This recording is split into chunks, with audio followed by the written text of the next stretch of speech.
लखनऊ में हजरतगंज स्थित गांधी प्रतिमा के पास रोडवेज के दुबग्गा डिपो के संविदा चालकों परिचालकों ने विरोध प्रदर्शन किया। दरअसल दुबग्गा डिपो के संविदा कर्मी प्राइवेट कंपनी एसएस एंटरप्राइजेज में विलय का विरोध कई दिनों से कर रहे। कोई सुनवाई नहीं होने पर ये कर्मी हजरतगंज में चक्का जाम करने पहुंचे। इनका आरोप है कि प्राइवेट कंपनी में इनका विलय करने से शोषण ज्यादा बढ़ जाएगा। बता दें कि 500 परिचालक की पिछले कई दिनों से हड़ताल पर होने से शहर के 22 प्रमुख रूट पर चलने वाली सिटी बसें प्रभावित हो रही है। इनकी वजह से एक तो संचालन हमारा बाधित हो रहा है। तीसरा, जब ये लोग कोर्ट भी केस भी गए इसके लिए कि हमको यहाँ संविदा पे रखा जाए या यूपीएसआरटीसी में ट्रांसफर कर दिया जाए, उसके लिए ये लोग कोर्ट से भी हार गए हैं वो मुकदमा। उसके बाद हम लोगों ने कई बार वार्ता की, हम लोगों ने कमिश्नर साहब के अंडर चेयरमैनशिप पे हम लोगों ने वार्ता की, 2 बार वार्ता की। वहां पे तो ये लोग जो इनके बिंदु थे हम लोगों ने एग्री कर लिए, फिर भी अभी तक इन्होंने संचालन बाधित रखा था। हम टाटा को ओन करते हैं, हमारी 40 बसें हैं, वो कल 38 उसमें से रूट पे थी, और जो पीएमआई की 75 बसें हैं, जो 10 खराब है, बाकी 65 हमारी रूट पे थी। तो अभी हमारा नॉर्मल संचालन चल रहा है। दुबग्गा पे लगातार बस कंडक्टरों का विरोध प्रदर्शन चल रहा है। बात करी जाए तो कल इन लोगों ने भी मुख्यमंत्री आवास के पास आकर अपना विरोध किया था, लेकिन आज हजरतगंज चौराहे पर गांधी प्रतिमा के पास विरोध कर रहे हैं। इनकी मांग है कि 10 साल से नौकरी कर रहे हैं, लेकिन इनको प्राइवेट सेक्टर में डालने की कोशिश करी गई है।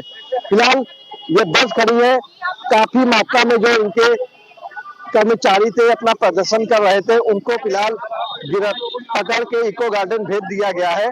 कुछ ही लोग बचे हैं जिनसे हम लोग अभी जानने की कोशिश करेंगे क्या कहना चाहते हैं, क्योंकि काफी लोग यहाँ पे मौजूद हैं। क्या है आपकी मांग?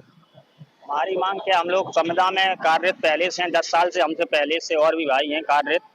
और वो आप कह रहे हैं हम आपको एसएस एंटरप्राइज कंपनी आई है, उसमें हम आपको समायोजित कर रहे हैं, उसमें आप कार्य करिए, मतलब अपने यहाँ से हटा के उसमें कर रहे हैं। नहीं, आप तो 10 साल हो गया, तो कम से कम आप संविदा में तो रहना ही चाहिए। जी जी, इसी से तो हम लोग कर रहे हैं, इसीलिए हम लोग यहाँ पे आए हुए अपनी बात। अच्छा, कोई सुनवाई कहीं नहीं कोई हुई? सुनवाई नहीं, यहाँ जाओ वो कह देते हैं कि हमारे स्तर की बात नहीं है, कोई कहता हमारे स्तर की बात नहीं है।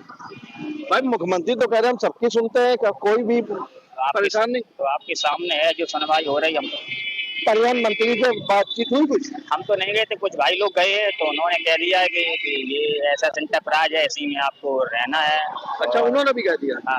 फिलहाल ये कंडक्टर है, अपना परिवार कैसे पालेंगे, इनकी सबसे बड़ी ये समस्या है। 4,000-5,000 रुपए तनख्वाह सबकी। कितनी तनख्वाह है? किसी को 3,000 मिल जाती, किसी को 4,000 मिल जाती है, गाड़ियों का वो अभाव है। यानी तनख्वाह भी कम है। सरकार ने कहा था कि तनख्वाह 15-16 हजार से कम नहीं होनी चाहिए, लेकिन अब इनके सामने एक समस्या ये है कि अपना परिवार कैसे पाले, जिसको लेकर लगातार कई दिन से इनका विरोध चल रहा है। आज भी कड़ी धूप में विरोध करना है, लेकिन सिवाय इको गार्डन में इनको बैठाने के सिवा कुछ नहीं मिला।